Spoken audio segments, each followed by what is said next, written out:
आप सभी के हृदय में विराजमान परमात्मा को मेरी राम राम। भरत और शत्रुघ्न राम से मिल चुके हैं और अब निषाद राज कुहू के निवेदन करने पर, सूचना देने पर प्रभु श्री राम दौड़कर अपने आश्रम से नीचे उतरे हैं और उस स्थान पर गए हैं जहां गुरुदेव वशिष्ठ हैं, अयोध्यावासी हैं, मंत्रीगण हैं, सेना है। मिलते हैं सर्वप्रथम गुरुदेव से और उसके बाद राम जो सबसे पहले मिलते हैं कैकई से मिलते हैं।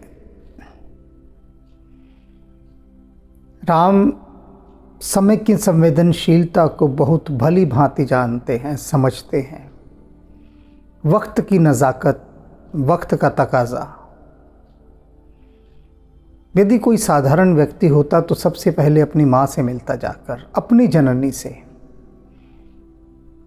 किंतु राम सबसे पहले कैकई से मिलते हैं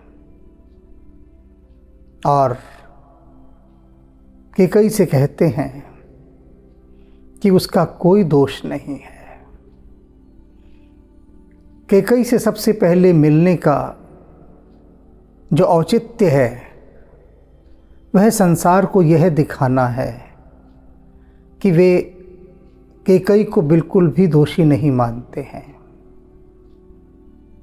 कहीं से भी, किसी भी कोण से,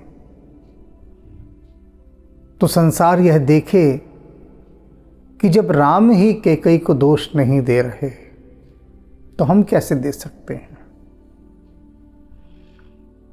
कोई दे भी रहा होगा दोष कैकई को तो उसके अन्य संगी साथी उससे टोकेंगे कि मूर्ख, राम तक ने तो दोष दिया नहीं कैकई को और तू दोष दे रहा है। राम से ज़्यादा समझदार है क्या? है? उन्हें तो कोई दोष नहीं दिखा और तू दोष खोज रहा है। तो राम ने कैकई को निर्दोष सिद्ध करके और घोषित करके सारे संसार को यह संदेश दे दिया कि कोई भी उनकी माँ को दोषी ना कहे। किसी भी प्रकार का कोई न कहने योग्य शब्द उनकी माता के लिए प्रयुक्त ना करे। यह एक गहरा संदेश उन्होंने पूरे संसार को दिया। और अब वे अपनी माता कैकई के ही पास खड़े हैं। अभी प्रथम राम भेंट कैकई, सरल सुभाए भक्तिमति बेही, पग परी कीनु प्रबोध बहोरी, काल क्रम विधि सिर घर खोरी, भेंटी रघुबीर मात सब करी, प्रबोध परितोष, अम्ब ईस आधीन जग काहू न देई ही दोष। और फिर प्रभु राम अपनी अन्य सभी माताओं से मिले। सब करी प्रबोध परितोष, सबको बहुत अच्छे से समझाया, संतुष्ट किया, समझाकर संतुष्ट किया सभी को। और क्या कहा? अम्ब ईस आधीन जग, कि हे माताओं, ये सारा संसार ईश्वर के अधीन है। और जब सारा संसार ईश्वर के अधीन है तो हम भी उसके अधीन हैं। काहू न देहूँ दोष, इसलिए किसी को भी दोष देने की आवश्यकता नहीं है। किसी का दोष नहीं है। ऊपर उन्होंने कह ही दिया कैकई से कि माते तुम्हारा कोई दोष नहीं, सारा दोष काल और विधाता का है, सारा कसूर वक्त का है, तुम्हारा कोई कसूर नहीं। और यहाँ भी वे अपनी अन्य सभी माताओं से यही कह रहे हैं कि हम सभी उस ईश के अधीन हैं, विधाता के, परमात्मा के। जैसा वह चलाता है वैसा हमें चलना पड़ता है। काहू न देहु दोष, किसी को दोष देने की आवश्यकता नहीं। गुर तिये पद बंद दुहु भाई, सहित विप्रतीय जे संग आई। उसके बाद भरत जी के साथ जो गुरु पत्नी अरुंधति आई थी, ब्राह्मणों की पत्नी आई थी, उन सबके चरण कमलों में प्रभु श्री राम ने अपना शीश नवाया, चरण वंदना की उनकी। गंग गौरी सम सब सन्मानी, देहि असीस मुदित ब्रतुवानी। और कैसे सम्मान किया उन सब ब्राह्मण पत्नियों का, गुरु पत्नी का, जैसे कि गंगा और गौरी का सम्मान करते हैं। गंगा और गौरी का, गंगा नदी और पार्वती, जैसे इनका वे सम्मान करते, उनको यही मानकर वैसा सम्मान किया। और उन सभी ने भी बहुत मधुर वचन में आशीर्वचन कहे राम को, लक्ष्मण को। कही पद लगे सुमित्रा अंका। उसके बाद राम और लक्ष्मण सुमित्रा के चरण पकड़ते हुए उनकी गोद में जा बैठे। जन भेंट संपत्ति अतिरंका, जैसे कि किसी भिखारी को बहुत बड़ी संपत्ति मिल गई हो, सुमित्रा से मिलना ऐसा लग रहा था। पुन जननी चरणन दो भाई भ्राता, परे प्रेम व्याकुल सब गाता। उसके बाद दोनों भाई कौशल्या के पास गए, उनके चरण वंदना की, और परे प्रेम व्याकुल सब गाता, उनके प्रेम में ऐसे पड़ गए कि पूरा शरीर व्याकुल हो उठा, कंपित हो उठा। अति अनुराग अंब उर लाए, बहुत अधिक प्रेम से भरकर कौशल्या ने उनको अपने हृदय से लगा लिया। नयन स्नेह सलिल अनवाए, और जब अपने हृदय से लगा लिया तो अपने अश्रुओं से उनका स्नान कराया। इतने आंसू बहे कि उनका स्नान ही हो गया, जल की आवश्यकता नहीं हुई, अश्रुओं से ही स्नान करा दिया। तेहि अवसर कर हर्ष विषादु, किमि कभी कहे मूक जिम स्वादु। तुलसीदास जी कह रहे हैं ये जो अवसर था ना, कौशल्या ने राम और लक्ष्मण को हृदय से लगाया हुआ है।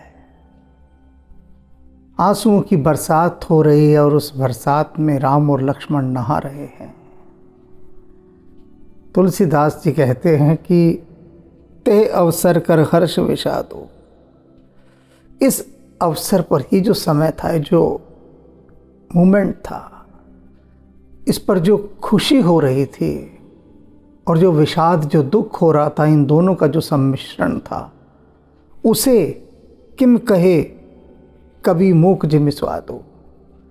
ये तुलसीदास, ये कवि तुलसीदास कैसे कह सकता है?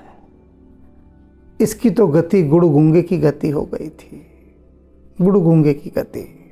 मूक जिम स्वादो, जैसे किसी गूंगे व्यक्ति को स्वादिष्ट पदार्थ खिला दिया जाए और फिर कहा जाए कि बता कैसा लगा, क्या कहेगा वो? हूँ हाँ करके ही रह जाएगा। जो कहेगा भी तो पल्ले नहीं पड़ेगा किसी के। तो तुलसीदास जी कह रहे हैं मैं वही गूंगा व्यक्ति हूँ जिसने स्वाद तो चख लिया है इस प्रेम का। ये जो प्रेम की वर्षा जिसमें राम और लक्ष्मण भीग रहे हैं, तुलसीदास जी कह रहे हैं मुझ पर भी यह वर्षा हो रही है, मैं भी इसमें स्नान कर रहा हूँ, मैं भी वैसी ही पुलक से भरा हूँ, किंतु गूंगा हूँ। स्वाद तो चख चुका हूँ उसका, पर कह नहीं सकता, कहने का उपाय नहीं है। गूंगा कहे तो कैसे कहे? बेबस है बेचारा, लाचार है, परवश है, वाणी नहीं है। तो तुलसीदास जी के पास भी वाणी नहीं है, अर्थात शब्द नहीं है। शब्द तो चाहिए होंगे ना वर्णन करने के लिए। तो जिस तत्व का वे वर्णन करने जा रहे हैं वह तत्व तो पारलौकिक है और शब्द सारे लौकिक हैं। तब लौकिक शब्दों से अलौकिक का वर्णन कैसे कीजिएगा, संभव ही नहीं। मिल जननी है सानुज रघुराऊ, गुरसन कयूं की धरी हो पाओ। उन्होंने अपनी सभी जननियों से मिलने के बाद लक्ष्मण जी के साथ सबसे मिले और उसके बाद गुरुदेव से कहते हैं वशिष्ठ जी से कि हे गुरुदेव, आइए ऊपर आश्रम में पधारिए, वहाँ अपने चरण डालिए, उसे पवित्र कीजिए। राम न्योता दे रहे हैं गुरु वशिष्ठ को ऊपर आश्रम में चलने का, पर्वत पर। पुरजन पाई मुनीस नियोगी, जल थल तक तक उतरे हूँ लोगो। गुरुदेव वशिष्ठ ने जो सारे लोग आए हुए थे साथ में, अयोध्या के सैनिक और अन्य लोग, उन सभी से कहा कि ऐसा है, तुम सब लोग नीचे लौट जाओ और समय सुविधा इत्यादि देखकर जहाँ डेरे डले हैं वहीं पर विश्राम करो। हम राम और लक्ष्मण के साथ उनके आश्रम में जा रहे हैं। गुरु वशिष्ठ ने ऐसी आज्ञा दी सबको, क्योंकि सभी लोग तो जा नहीं सकते थे ऊपर, संभव ही नहीं था कि पूरी भीड़ की भीड़ अगर ऊपर पहुंच जाती तो आश्रम की सारी शांति ही भंग हो जाती, आश्रम ही नष्ट हो जाता इतनी भीड़ से। तो महिषुर मंत्री मात गुर गण लोग लिए साथ। गुरु वशिष्ठ ने ब्राह्मणों को, मंत्रियों को, माताओं को और कुछ गिने चुने लोगों को अपने साथ लिया।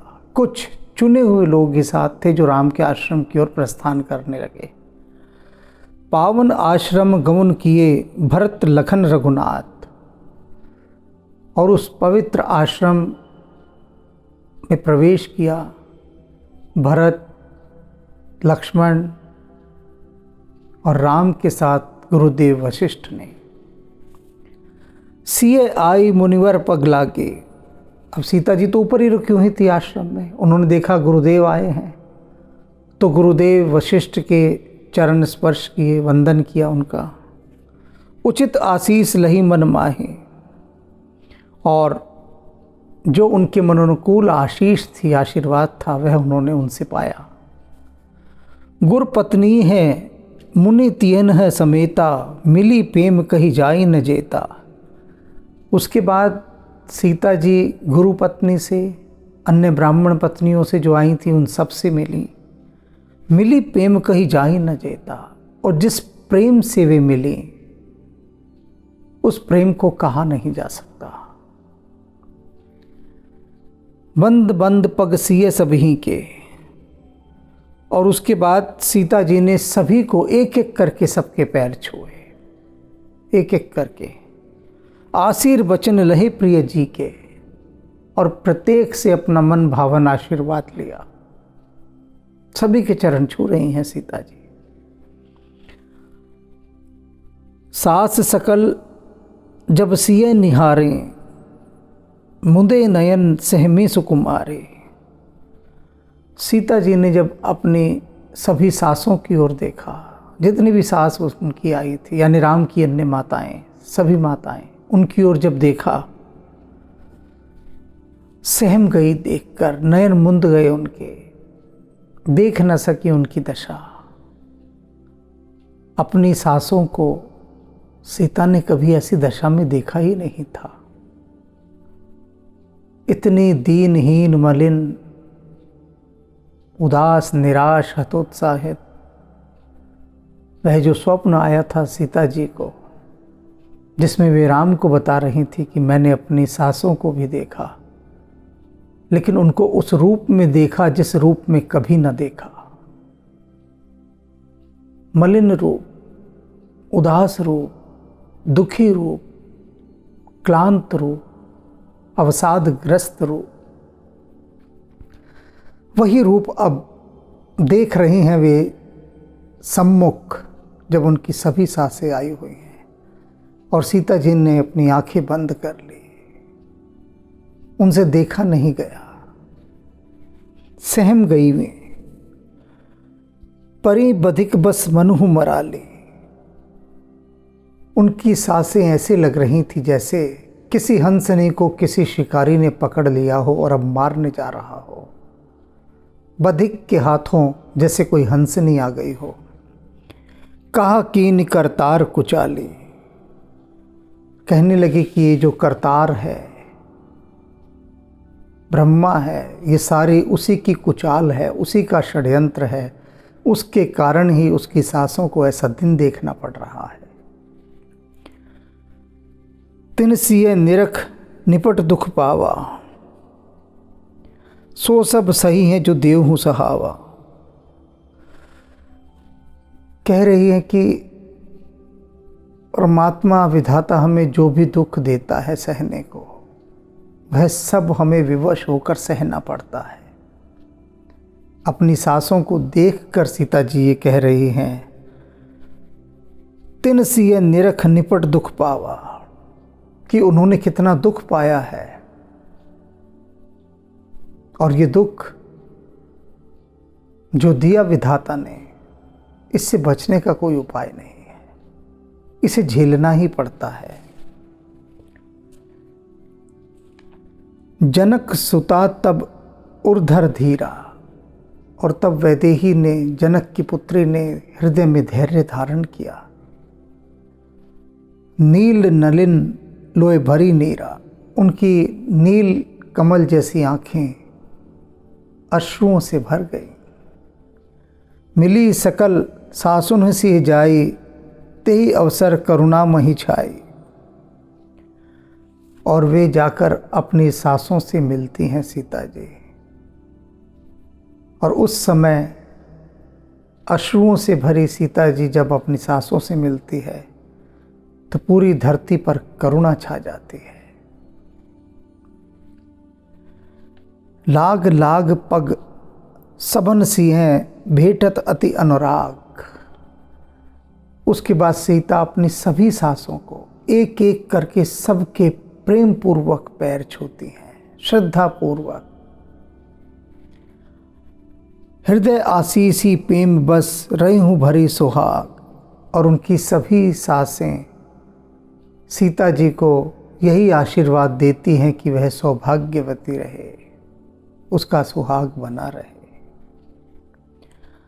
बिकल स्नेह सिय सब रानी,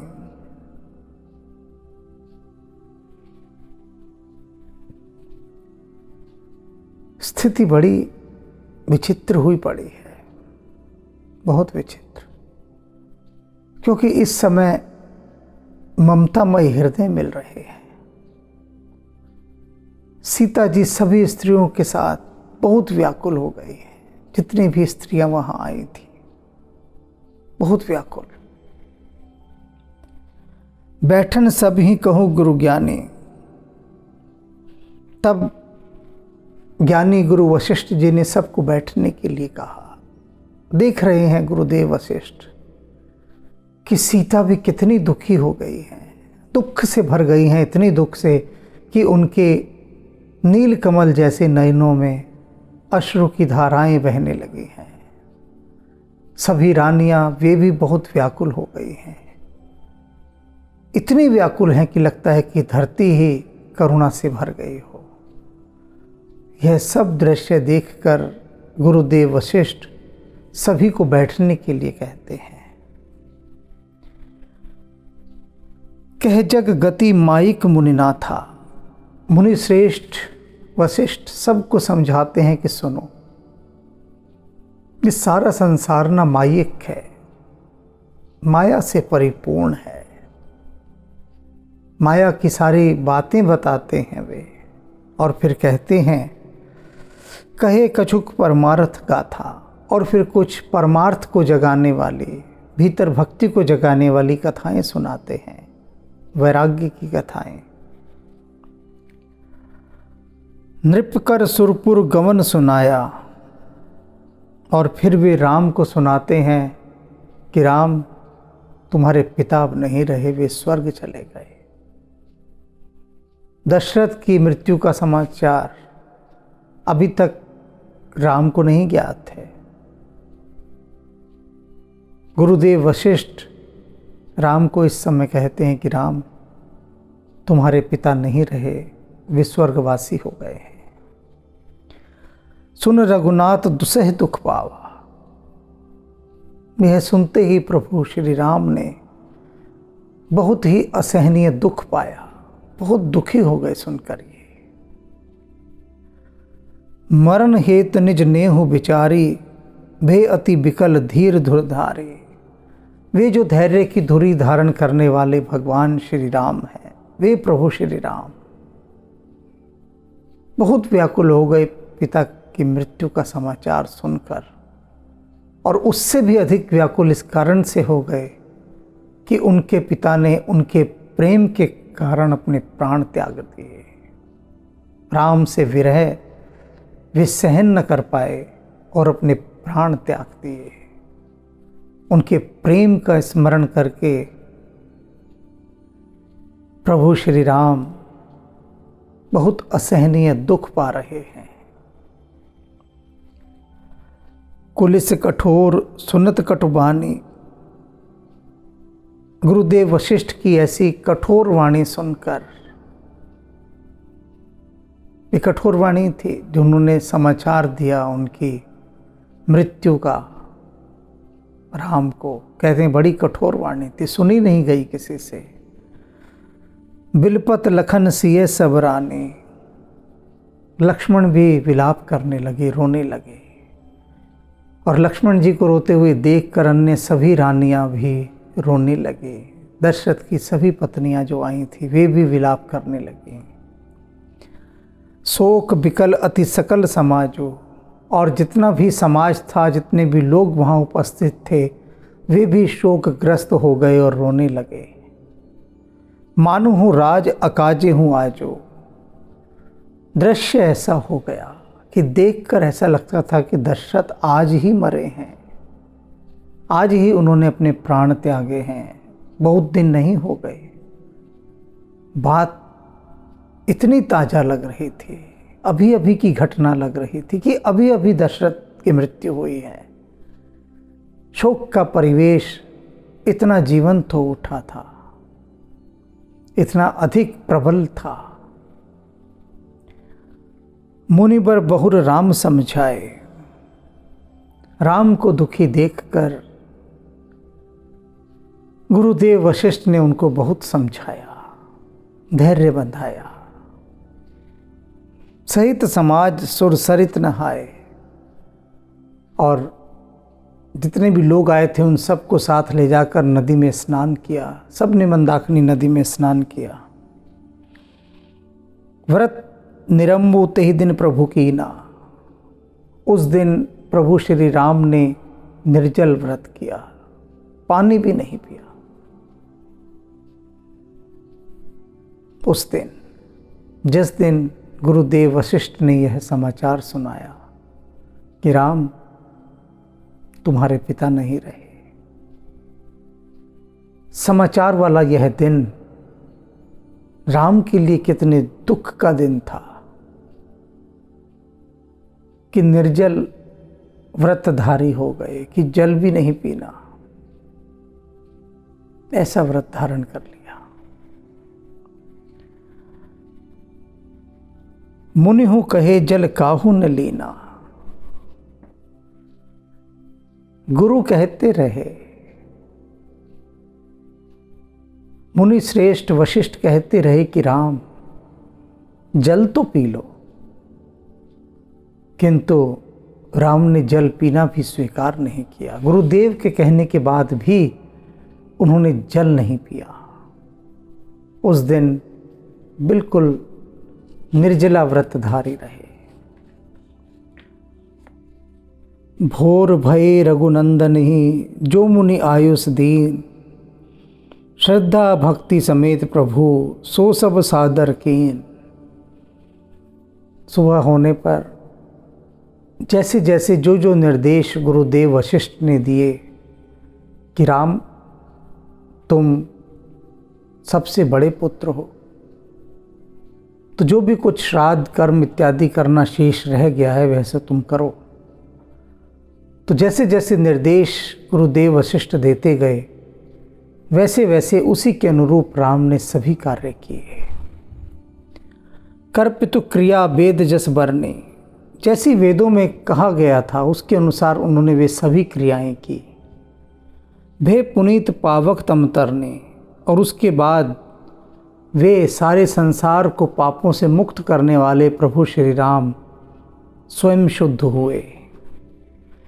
जास नाम पावक अगतूला,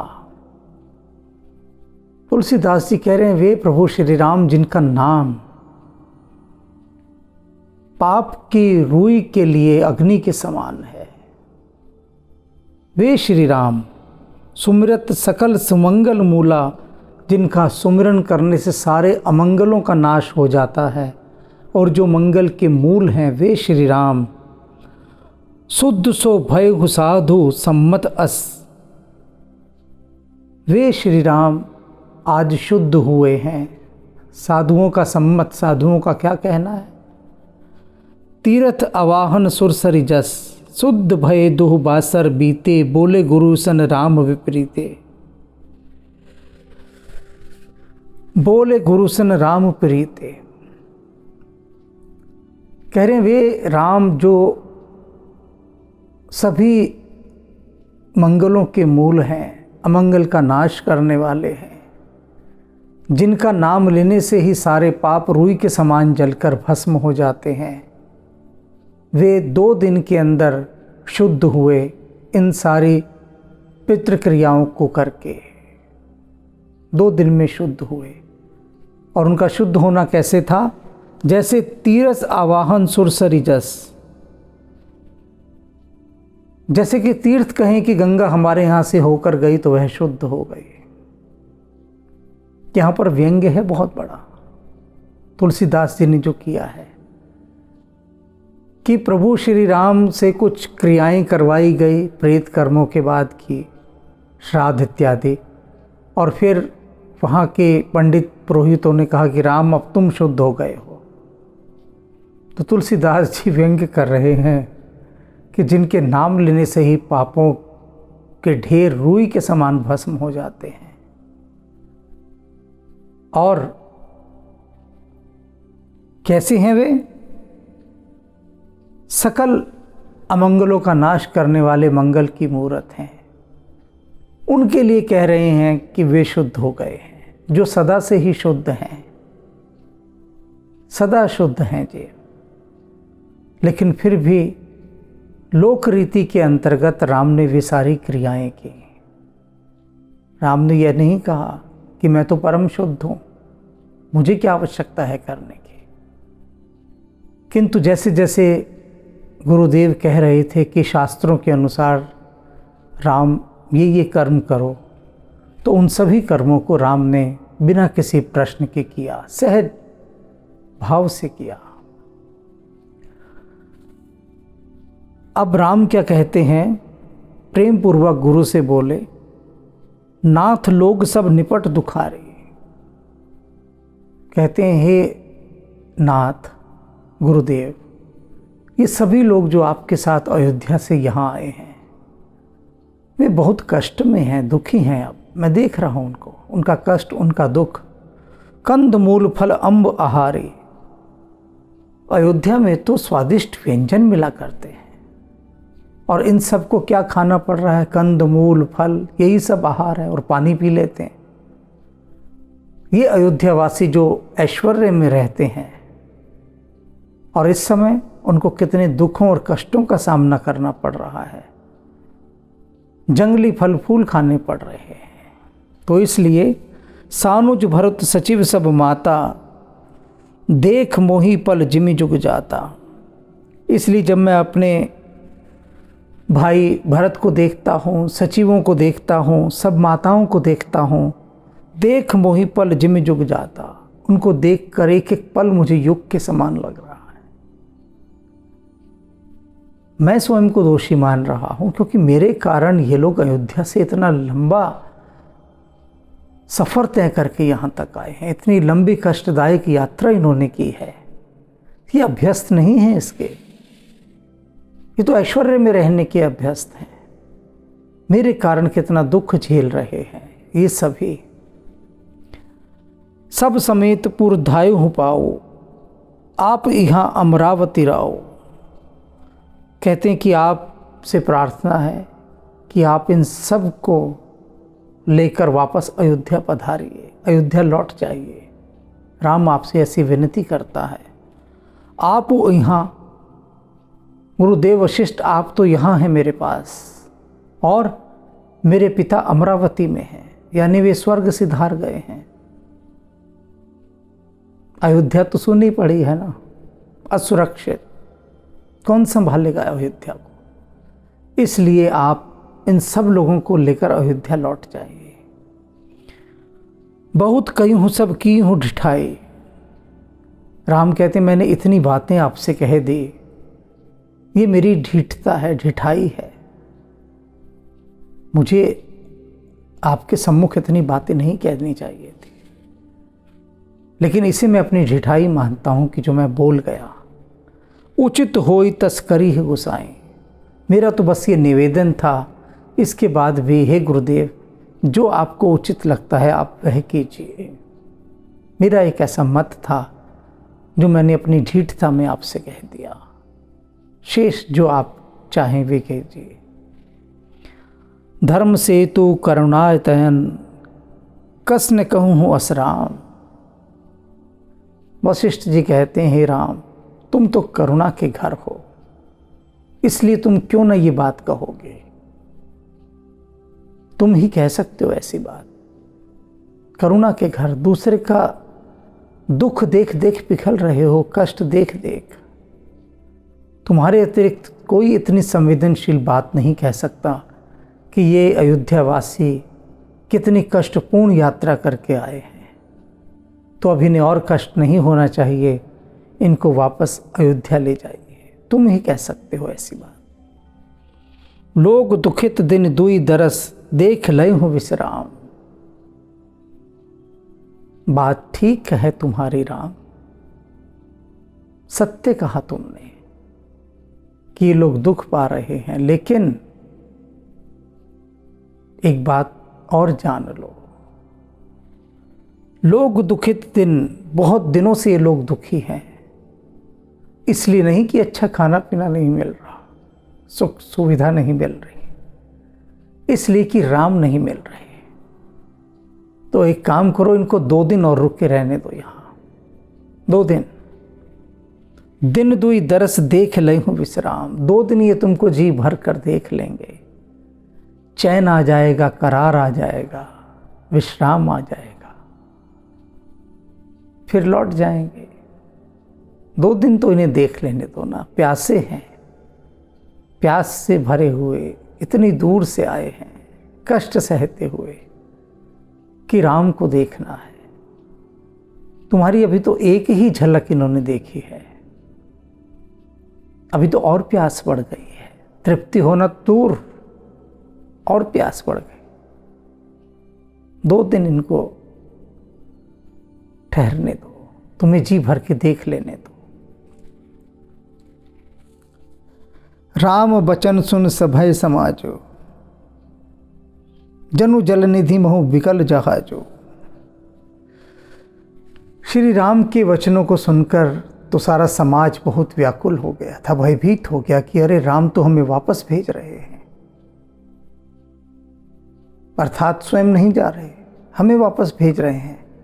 क्योंकि बात तो उनकी यही कह रही है कि गुरुदेव आप यहाँ पर हैं, महाराज दशरथ स्वर्गवासी हो गए हैं, अयोध्या खाली पड़ी है, सुनसान है, आप इन सब को लेकर चले जाइए। क्या मतलब है लेकर चले जाइए? यह क्यों नहीं कहा कि ठीक है मैं भी चलता हूँ अयोध्या जब ये सब लोग आए हैं? तो इसका अर्थ है कि राम ने ये निश्चय कर लिया है कि वे नहीं लौटेंगे। तो यह सुनकर अयोध्यावासी भयभीत हो गए। राम बचन सुन सभय समाजो, जन जल निधि महु विकल जहाजो। जैसे सागर के अंदर तूफान आ जाए और जहाज डोलने लगता है, ऐसे ही वे सारे अयोध्यावासी भय के मारे डोलने लगे। सुन गुर गिरा सुमंगल मूला, फिर जब उन्होंने गुरुदेव वशिष्ठ की मंगलमय वाणी सुनी, जो राम से कह रही है कि राम नहीं, 2 दिन और रुकने दो इन्हें, तब उन सब लोगों को कैसा लगा? भय हूँ मन हूँ मारुत अनुकूला। ऐसा लगा कि जैसे जहाज़ के लिए, जो डूबता हुआ जहाज़ था, तूफान में फंसा हुआ था, उसे अपने मनोनुकूल हवा मिलने लगी और वह जहाज़ सीधी गति में चलने लगा। अनुकूल हवा चलने पर जहाज़ बहुत अच्छी गति से चलता है, शांत होकर। तो ये जो गुरुदेव वशिष्ठ के वचन थे, 2 दिन और रोक लेने के लिए अयोध्या वासियों को, राम को सहमत कर लेने वाले वचन, ये उन सब के लिए अनुकूल वायु का काम कर गए और सबको चैन आ गया, करार आ गया, शांति मिल गई, विश्राम पा गए कि 2 दिन अब जी भर भर के राम को देखेंगे। सोचिए कैसी प्रजा होगी जो अपने राजा को देखने के लिए प्यास से भरी हुई है, प्रेम से भरी हुई है। लालच नहीं है कोई, लोभ नहीं है कोई, भय नहीं है कोई, प्रेम है। राजा से इतना प्रेम है कि उसके बिना रह नहीं पाते। ऐसी एकरूपता प्रजा की राम के साथ और राम की प्रजा के साथ, ऐसी जुगलबंदी कि एक का भी ना होना संगीत पैदा नहीं करता, और जो संगीत हो भी रहा है वह संगीत है ही नहीं, शोर है। तो प्रजा के तार राम के साथ ऐसे जुड़े हैं, ऐसे जुड़े हैं कि राम के बिना उनका साज उदास हो गया है। किंतु आप लोग उदास मत होइए। गुरुदेव वशिष्ठ ने अभी 2 दिन और ठहरने की अनुमति दे दी है। जी भर कर देखेंगे राम को। 2 दिन तो कुछ ना सोचें, उसके बाद सोचेंगे क्या होना है। 2 दिन की तो अनुमति मिल गई ना, 2 दिन चिंता छोड़ते हैं, सिर्फ राम को देखेंगे और उसके बाद देखेंगे क्या होता है। राम राम। सीताराम सीताराम सीताराम कहिए, जाहि विध राखे राम ताहि विध रहिए। सीताराम सीताराम सीताराम कहिए, जाहि विध राखे राम ताहि विध रहिए। सीताराम सीताराम सीताराम कहिए, सीताराम सीताराम सीताराम कहिए, जाहि विध राखे राम ताहि विध रहिए। जाहि विध राखे राम ताहि विध रहिए। सीताराम सीताराम सीताराम कहिए, जाहि विध राखे राम ताहि विध रहिए। जाहि विध राखे राम ताहि विध रहिए। सीताराम सीताराम सीताराम कहिए, जाहि विध राखे राम ताहि विध रहिए। सीताराम सीताराम सीताराम कहिए, सीताराम सीताराम सीताराम कहिए, जाहि विध राखे राम ताहि विध रहिए। जाहि विध राखे राम ताहि ताहि विध रहिए। सीताराम सीताराम सीताराम कहिए। जाहि विध राखे राम ताहि विध रहिए। जाहि विध राखे राम ताहि विध रहिए। सीताराम सीताराम सीताराम कहिए। जाहि विध राखे राम ताहि विध रहिए। जाहि विध राखे राम ताहि विध रहिए। सीताराम सीताराम सीताराम कहिए। जाहि विध राखे राम ताहि विध रहिए। जाहि विध राखे राम ताहि विध रहिए। जाहि विध राखे राम ताहि विध रहिए।